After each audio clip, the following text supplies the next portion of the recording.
YCSJ Japan has come and gone. We're going to be talking about 5 things you're going to want to keep an eye on, of course, to be affecting the future of our metagame.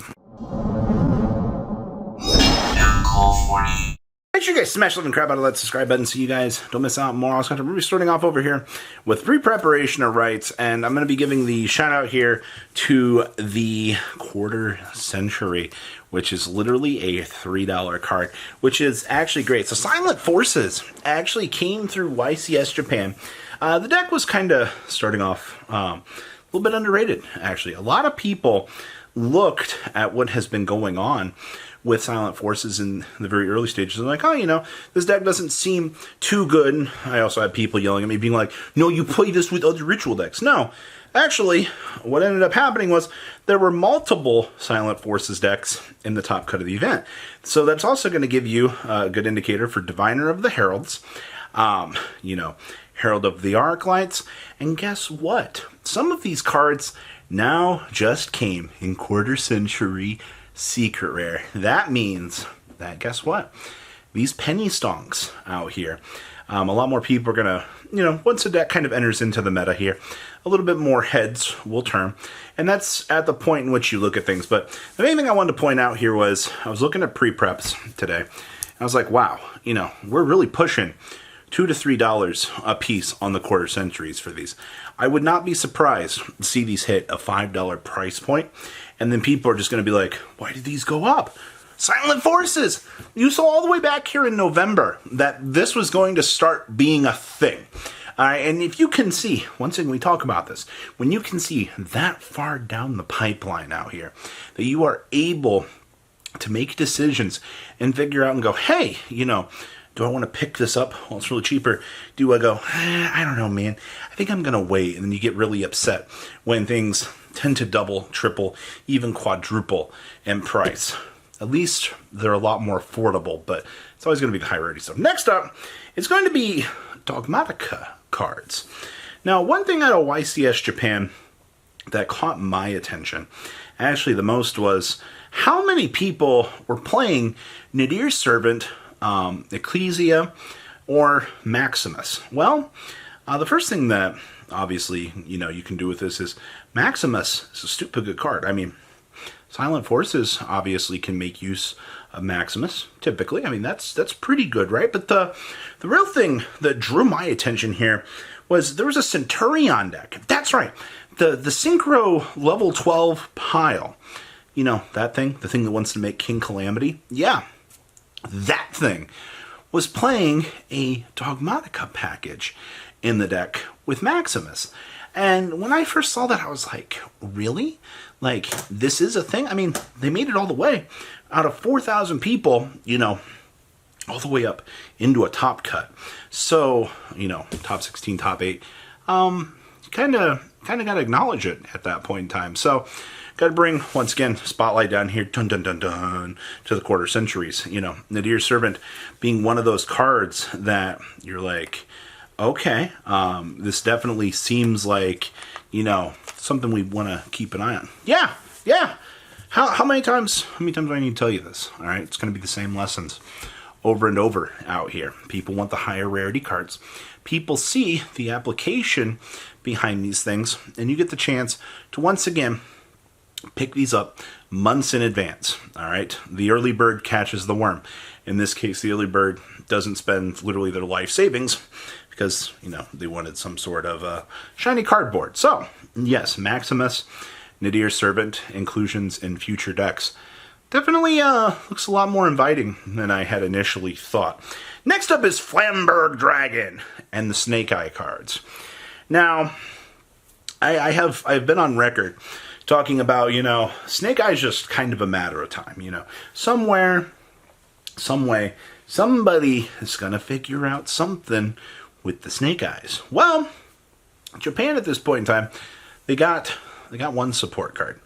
We got the snake that is the pet to Diabellstar, which, guess what? Kind of takes the entire Snake Eyes deck and kind of starts to bring it together a little bit. You know, the entire engine just kind of needed one more little thing. But we're already in Year of the Fire out here. So you have Promethean, the Bestower, Princess, which also has been turboing through all these fire decks. Honestly, in Japan, I mean, how many? You have Salamangreat being a rogue deck, Fire Kings, and amongst, you know, the other stuff being top competitors. And guess what? You have another fire deck back here brewing. The deck did, in fact, make top cut at this event. And I was thinking about this. I was like, you know, the Snake Eye stuff, you know, for the actual deck itself, definitely checks a lot of the penny stong stuff. Actually, we're already seeing movements on the quarter century version of Flamberg Dragon. It might actually be a little bit too late for that one, at least in terms of the quarter century. But I mean, once again, if you were here early and you were taking a look at a lot of these OCG results out of YCS Japan, especially a lot of the early tournament data, guess what? You would have already seen this coming a mile away. So, I don't know what else to say. I'm impressed that Flamberg Dragon is actually needed for the package, but, you know, if Snake Eye is actually going to start to take off out here, actually, if a lot of the fire stuff is going to take off, it really looks like we're in for a very interesting ride. Next up is going to be the Fire King structure decks. Buy them! Oh, I cannot tell you the amount of people out here that I'm seeing that are hesitating on this one. All right, if you're already playing Rescue Ace, all right, and you already bought your Sinful Spoils package, why is spending $30 more for 3 structure decks? Why does that seem like an issue? Now the problem here is 3 structure decks plus a Diabellstar package is honestly the cost you're going to be paying for meta. Plus, I hate to say this, but you also have the DLC of the SP Little Knight, which is another $100. So 3 structure decks is $30 for base cost for the deck core. Diabellstar stuff for the searching. Now, to be fair, if you want to be budget, you don't have to play the Diabellstar package. You can actually just play the mini Sinful Spoil spell card. Hope to, you know, obviously draw it, and then, I mean, they're like $2 to $3. It's probably going to be a pickup to discuss later on as well for the penny stongs. But, you know, everything else is just kind of DLC content at this point in time. So, yay. But I really do have a strong faith in the Fire King, just because, like, the deck is so insane. Like, just looking at how this deck, you know, it starts off as, like, a very small advantage grind. And then you blink, and all of a sudden, this deck has amassed this huge, stupidly large field. And it just, you take a moment to kind of admire how the deck has kind of come the way it is. And it probably, honestly, I gotta say it's the best designed structure deck because it's had probably the craziest amount of meta time out of any of these fairly recent structure decks. I mean, Crystal Beast kind of missed the mark, but I mean, it's kind of what you're expecting at this point in time. So yeah, keep an eye on the Fire King stuff. And the biggest piece out of the weekend was Amber Whale.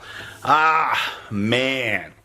Talk about a Link 4 that was everywhere to be seen. Promethean Princess plus Amber Whale is stupid. Alright, like you got a Link 3 that's out here that's like, oh, your opponent's special summon? Okay, let's go ahead and blow up our Amber Whale and we can bring her back. Okay, well, you know, if they start to answer, you know, the Link 3, now you have the Amber Whale done. Oh, did you also know that the Amber Whale gets attack based on the number of Link monsters in both players' graveyards? Yeah, you probably have never read Amber Whale in your life. Honestly, watching, we already made a video talking about Amber Whale and the initial, like, hype that was traveling for this card. But you take a look at things now with this, holy crap, man. Watching that card in action, it's so crazy how good it actually is. Alright, so those are honestly the really major things kind of keep an eye on right now. I know it's kind of cutting it short for Amber Whale, but Fire Link 4, go Burr. Yeah, honestly, that's really all you need to say. I mean, and it gets really big too. Like, don't underestimate stacking up the multitude of these power levels, especially if you're playing against another Fire Link deck and you're just like, hey, thanks man, I appreciate you. So that should should put you into 2024 very, very easily, I would think, for pickups. So please, leave a comment down below. Tell me what you guys think. I'll see your beautiful faces back here later today, guys. Peace. Patrons, thank you.